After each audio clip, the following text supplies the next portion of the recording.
आइए उसके आगे देखते हैं कृष्णा नदी। गोदावरी नदी तक हम लोगों ने पढ़ लिया था और आज से कृष्णा नदी, आज कृष्णा नदी के बारे में देखते हैं। ठीक है, तो देखिए कृष्णा नदी कहाँ से निकलती है। तो पहले जान लीजिए कि कृष्णा नदी आपकी निकलती कहाँ से है, महाबलेश्वर चोटी से। और महाबलेश्वर चोटी कहाँ है, महाराष्ट्र में। ठीक है ना, महाराष्ट्र में महाबलेश्वर चोटी है जो कि पश्चिमी घाट पर्वत पे ये चोटी स्थित है। ठीक है, और ये नदी यानी कृष्णा नदी की बात करें तो ये दक्षिण भारत की दूसरी सबसे लंबी नदी है। ठीक है, क्योंकि पहली कौन सी है, पहली आपकी गोदावरी नदी हो जाती है जिसकी लंबाई कितनी है, जिसकी लंबाई आपकी 1465 किलोमीटर है। ठीक है, और इसकी लंबाई कितनी है, 1400 किलोमीटर है। तो ये कह सकते हैं कि दक्षिण भारत की दूसरी सबसे लंबी नदी कौन सी होगी, कृष्णा नदी होगी। ठीक है, उसके बाद आगे बात करते हैं कि यह नदी तो उद्गम हो गया, लेकिन अब किन किन राज्यों से प्रवाहित होती है। तो कह सकते हैं कि महाराष्ट्र से तो निकलती ही है, महाराष्ट्र से होकर फिर कर्नाटक, फिर तेलंगाना और फिर लास्ट में जाकर के आंध्र प्रदेश में अपना ये मुहाना बनाती है। ठीक है, आंध्र प्रदेश में अपना ये मुहाना बनाती है। ठीक है, तो ये 4 राज्यों में प्रवाहित होती है। पहला है महाराष्ट्र है, दूसरा कर्नाटक है, और तीसरा आपका तेलंगाना है, और चौथा आपका आंध्र प्रदेश है। ठीक है, अब इसका जो है कुछ, जब ये नदी प्रवाहित होती है तो इसके जल का उपयोग कितना % कौन सा राज्य करता है। तो ये मान के चलिए कि लगभग 27% आपका कौन सा करता है, महाराष्ट्र करता है, और आपका 29% आपका आंध्र प्रदेश करता है, और सबसे ज्यादा आपका कौन सा करता है, कर्नाटक। कितना, लगभग आपका 44%।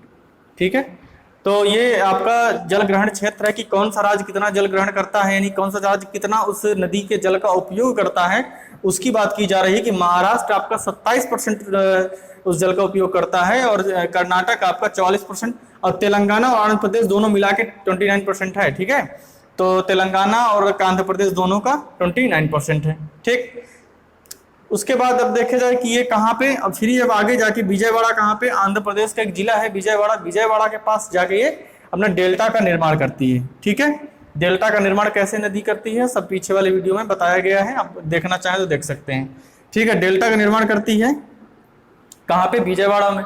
और इसी प्रकार जैसे हम लोग को पीछे वाले वीडियो में देखा था कि गोदावरी नदी किस कहाँ पे जाके जो है डेल्टा का निर्माण करती है, तो राजमुद्री, ये देखिए लिखा भी है, राजमुद्री के पास ये जो है अपना डेल्टा का निर्माण करती है। इसी प्रकार ये कहाँ पे डेल्टा का निर्माण करती है, ये देखिए डेल्टा है पूरा। ठीक है, डेल्टा का निर्माण करती है, और ये कहाँ पे, ये है आपका विजयवाड़ा। ठीक है, अब देखिए ये जो विजयवाड़ा और ये आपका कह सकते हो कृष्णा नदी का डेल्टा है, ये आपका गोदावरी नदी का डेल्टा है। ये डेल्टा इतने ज्यादा विस्तृत हो गए हैं कि ये लगभग मान के चलो कि दोनों नदी डेल्टा जुड़ चुके हैं। ठीक है, किनारे किनारे से दोनों नदी डेल्टा क्या है, ऐसे जैसे मान लीजिए नदी डेल्टा ऐसे है और ये नदी डेल्टा ऐसे है। ठीक है, तो ये दोनों नदी डेल्टा ऐसे करके जुड़ चुके हैं। तो ये जो बीच का क्षेत्र है इसे ये क्या बोला गया, इसको जो है झील बोला गया, यानी कोलेरू झील बोला गया।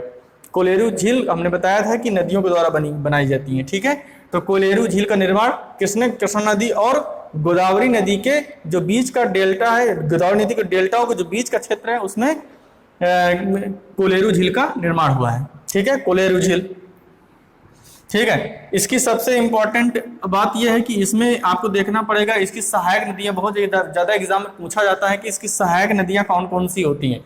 ठीक है, तो इसकी सहायक नदियां याद रखने का बहुत आसान तरीका है। देखिए, घाट प्रभा, माल प्रभा, दूध गंगा, पंचगंगा। 4 तो बिल्कुल आसान है, घाट प्रभा, माल प्रभा, दूध गंगा, पंचगंगा।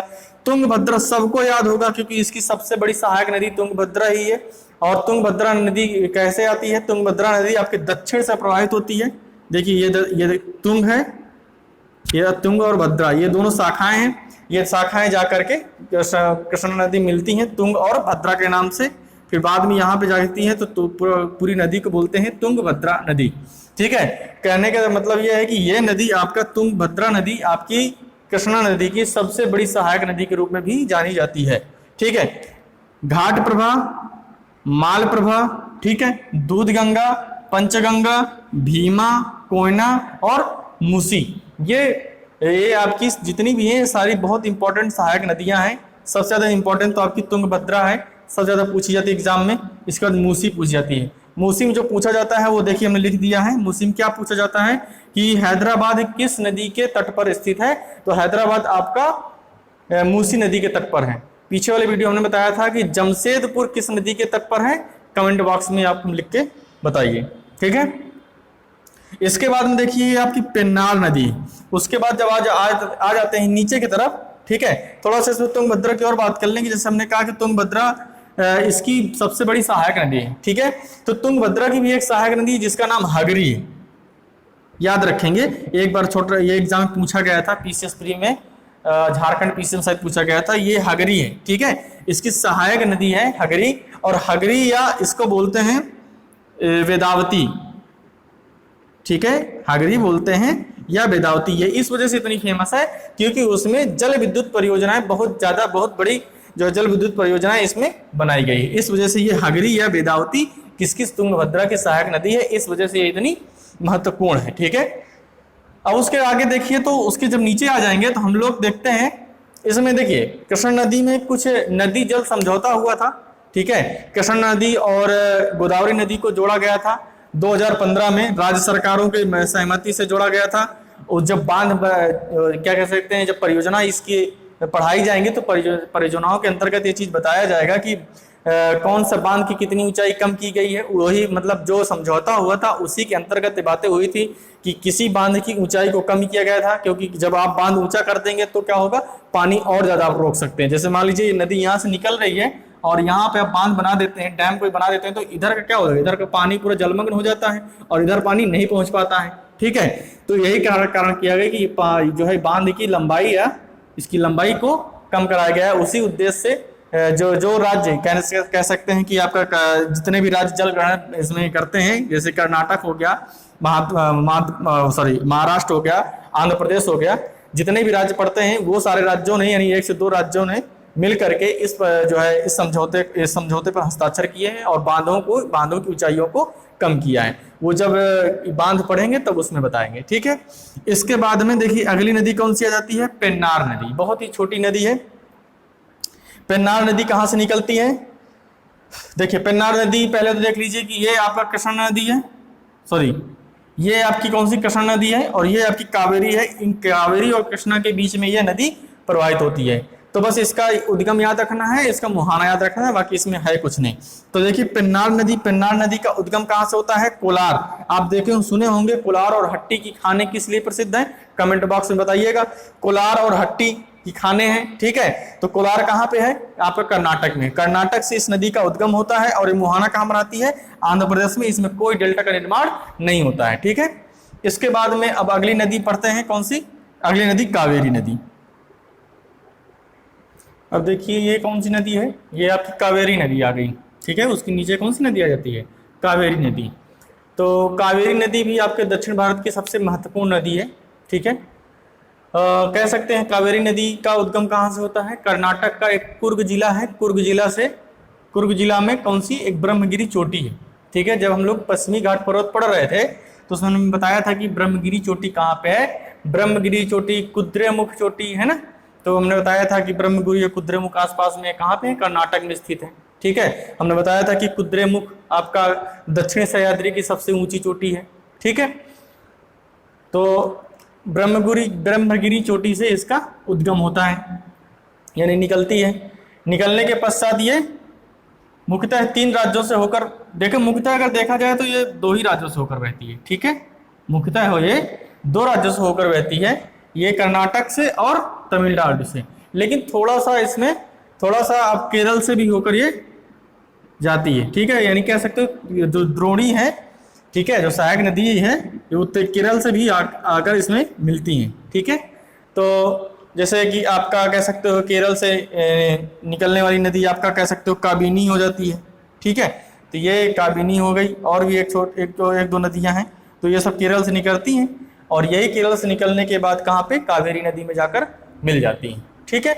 तो इसका जल ग्रहण क्षेत्र आपका देखा जाए तो सबसे ज्यादा कहाँ पे हो जाता है, तमिलनाडु में। इसका लगभग ये मान के चलिए कि 56% पानी का उपयोग आपका तमिलनाडु राज्य करता है, ठीक है। इसके बाद में केरल उस पानी के जिस क्षेत्र से वो नदी निकलती, जैसे मान लो केरल के बिल्कुल पास से निकल गई, ज्यादा अंदर तक नहीं गई, तो उसी हिसाब से उसका जल ग्रहण का वो रहेगा, अधिकार रहेगा, उतना ही उस पानी का वो उपयोग कर सकता है जिस क्षेत्र जितने क्षेत्र से उसके निकलती है। ठीक है, तो केरल का आपका लगभग मान के चलिए कि 4% के अप्रॉक्स में, नहीं सॉरी 3% के लगभग है, 3% के अप्रॉक्स आपका केरल में उस जल उपयोग होता है। कौन सी नदी का? कावेरी नदी का जल। और बाकी का ये आपका लगभग कितना हो गया? 41% बचा ना, तो 41% आपका कर्नाटक राज्य यूज करता है। तो ये भी एक कावेरी नदी जल विवाद भी हुआ था, कावेरी नदी जल विवाद, फिर उसमें समझौता हुआ था जिसमें कि 3 राज्यों ने बैठ के समझौता किया था। वो भी हम पढ़े कहाँ पे? बांध वाले, जब बांध पढ़ाएंगे, परियोजनाएं पढ़ेंगे हम लोग, तब उसमें पढ़ेंगे। ठीक है, देखिए हमने कहा था कि गोदावरी नदी को क्या कहते हैं? बूढ़ी गंगा के नाम से जानते हैं। गोदावरी नदी को दक्षिण भारत की गंगा नहीं, अगर बोल दिए हो तो उसके लिए माफी चाहते हैं, दक्षिण भारत की गंगा नहीं कहते हैं उसको, कावेरी नदी को दक्षिण भारत की गंगा कहते हैं। गोदावरी नदी को उसकी बूढ़ी गंगा इस वजह से कहते हैं क्योंकि वो उत्तर, जैसे कि गंगा क्या है, उत्तर भारत में सबसे लंबी नदी है, तो उसी प्रकार दक्षिण भारत की सबसे लंबी नदी गोदावरी है, तो इस प्रकार उनका नाम क्या रख दिया गया? बूढ़ी गंगा। लेकिन ये दक्षिण भारत की गंगा इसको क्यों बोला गया है? क्योंकि इसमें वर्ष भर क्या बना रहता है? वर्ष भर जल बना रहता है। क्योंकि आप देखते होंगे कि इसमें जो ये नदियां निकलती हैं, आपकी जितने भी यहाँ पठार से नदियां निकलती हैं, वो नदियां किस पे डिपेंड होती हैं? वो नदियां मानसून पे डिपेंड होती हैं, वर्षा पे डिपेंड होती हैं। ठीक है, लेकिन जो उत्तर भारत की नदियां होती हैं वो मानसून पे तो डिपेंड होती ही होती हैं, लेकिन वो जब सूखने लगती हैं, गर्मी का मौसम आता है, तो उसमें क्या होता है? ग्लेशियर का पानी, यानी बहुत बड़े बड़े कह सकते हो शिलाखंड पिघल कर उस नदी में अपना पानी निरंतर बनाए रखते हैं। ठीक है, तो अब यहाँ एक बात कर लिया जाए कि यहाँ पे तो भाई कोई ग्लेशियर नहीं पाया जाता है, क्योंकि ग्लेशियर पाने के लिए क्या होता है कि हम बता दें कि एक हिमरेखा होती है। हिमरेखा का मतलब ये होती है कि आप जैसे ही ऊपर तरफ बढ़ेंगे तो लगभग आप 4400 मीटर के आसपास आप जाएंगे तो आपको तापमान क्या हो जाएगा? 0 डिग्री हो जाएगा, और उसके ऊपर जाएंगे तो तापमान माइनस में चला जाएगा। जैसे माइनस में होता चला जाएगा तो वो क्या होगा? वहां पर बर्फ गिरनी स्टार्ट हो जाएगी। तो आप देख रहे होंगे कि आपका जो उत्तर भारत के जितने भी हिमालय का जो भी क्षेत्र है, हिमालय की जितनी भी आपकी पर्वत श्रेणियां हैं, ठीक है, वो लगभग एवरेज आज देखा जाए तो 6000 मीटर के अप्रॉक्स में सारी हैं। ठीक है, इस वजह से वहां पे बर्फ गिरती है। ठीक है, लेकिन यहाँ पे क्या है? यहाँ पे मान के चलिए कि 2000 मीटर के आसपास में लगभग, या 2000 या लगभग 2500 मीटर के आसपास में ये सारे पर्वतों की चोटियां, दक्षिण भारत की पर्वतों की चोटियां सीमित हो जाती हैं 2000-2500 के बीच में। लेकिन उनकी क्या है? उनकी 6000 के अप्रॉक्स में रहती हैं। ठीक है, तो इस वजह से वहां पर बर्फ पड़ती है, यहाँ पर बर्फ नहीं पड़ती है। तो फिर एक सवाल उठता है कि फिर कावेरी नदी में पानी कैसे वर्ष भर रहता है? तो कावेरी नदी में, कावेरी नदी आप छोड़िए, आप जितनी भी नदियां हैं यहाँ की, ये सब कहाँ से? ये जब मानसून प्रवेश करता है कहाँ पे? पश्चिमी घाट पर्वत में, मालाबार तट से जब पश्चिमी घाट पर्वत में मानसून प्रवेश करता है, जिसको हम लोग बोलते हैं, अगला चैप्टर यही होगा, मानसून ही होगा, जिससे हम बोलते हैं दक्षिण पश्चिम मानसून। दक्षिण और पश्चिम मानसून जब भारत में एंट्री करता है तो इन सब नदियों में बाढ़ आती है। ठीक है, तो स्वाभाविक सी बात है कि जो है ये आपका कावेरी नदी है। कावेरी नदी में दक्षिण पश्चिम मानसून से कर्नाटक के पास खूब अच्छे से इसमें पानी भरा रहेगा और काफी दिन तक उसमें पानी बहता रहेगा। ठीक है, काफी दिन तक निरंतर उसमें पानी लगातार प्रवाहित होता रहेगा। लेकिन जब गर्मियां आती हैं तो कुछ नदियों में पानी बहुत कम हो जाता है, कुछ नदियां तो छोटी छोटी होती सूख भी जाती हैं, लेकिन इसमें पानी बना रहता है। क्यों?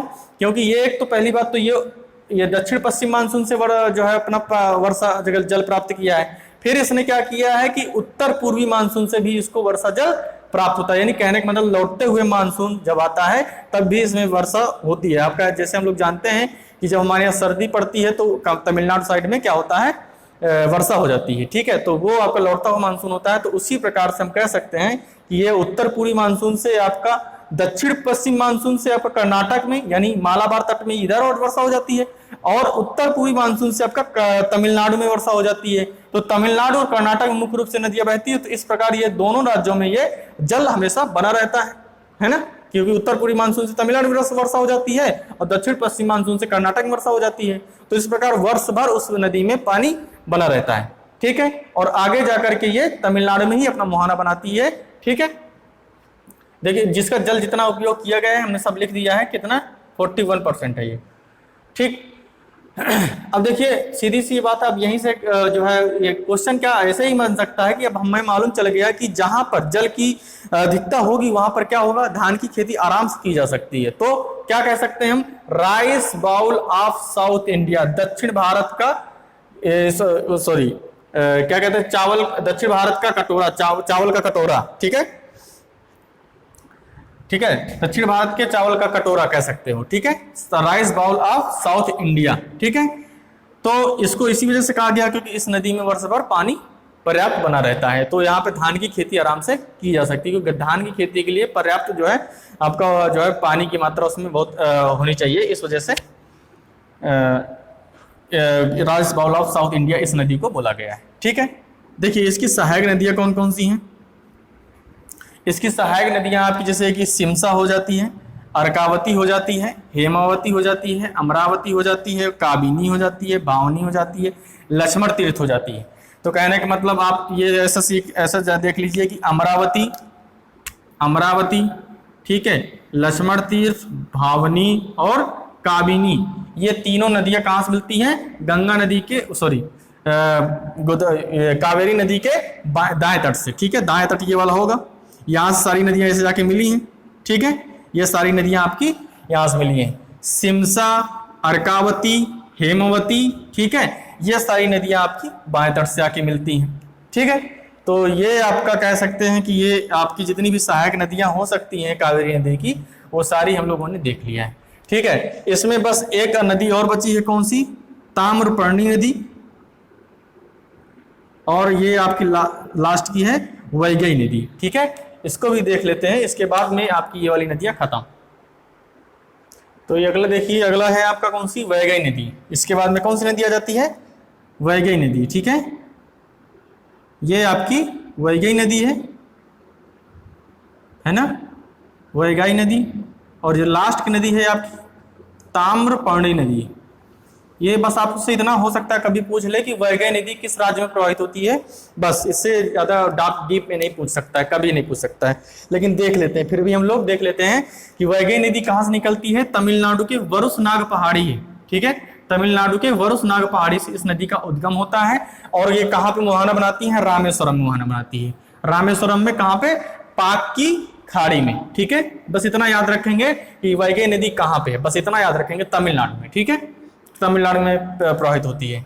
और इसके सबसे प्राचीन शहर है आपका दक्षिण भारत का कौन सा, मदुरई, मदुरई शहर आपका कहाँ पे स्थित है, इसी नदी के तट पर स्थित है, ठीक है, बस इतनी जानकारी इसमें सफिशिएंट है। अगली लास्ट वाली नदी कौन सी है, ताम्रपर्णी नदी, ताम्रपर्णी नदी कहाँ पे है, कार्डमम पहाड़ी, कार्डमम पहाड़ी हमने पढ़ाया था, दक्षिण भारत के सबसे वो कह सकते हो भारत की सबसे दक्षिणतम पहाड़ी, ठीक है।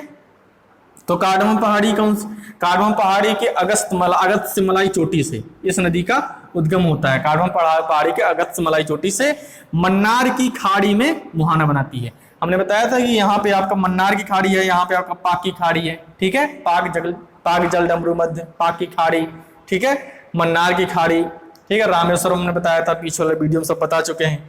तो ये आपका कह सकते हो बंगाल की खाड़ी की नदियां आपकी सारी खत्म हो गई हैं, बस ये आपकी बची हैं कौन सी, छोटी नदियां हैं, नर्मदा और तापी को छोड़ दीजिए, बाकी बहुत सारी छोटी नदियां हैं, इनको सब एक ही वीडियो में देख लेंगे। इसके बाद में नदियां आज से मतलब अगले वीडियो से नदियां खत्म हो जाएंगी और परियोजनाएं इनकी पढ़ लेंगे, नदियों का काम खत्म, झील पढ़ लेंगे बस, इसके बाद में जलवायु में आ जाएंगे, ठीक है। तो इसके बाद में ये वाली नदियां जो आपका अरब सागर में गिरने वाली नदियां हैं, इसको अगले वीडियो में देखते हैं।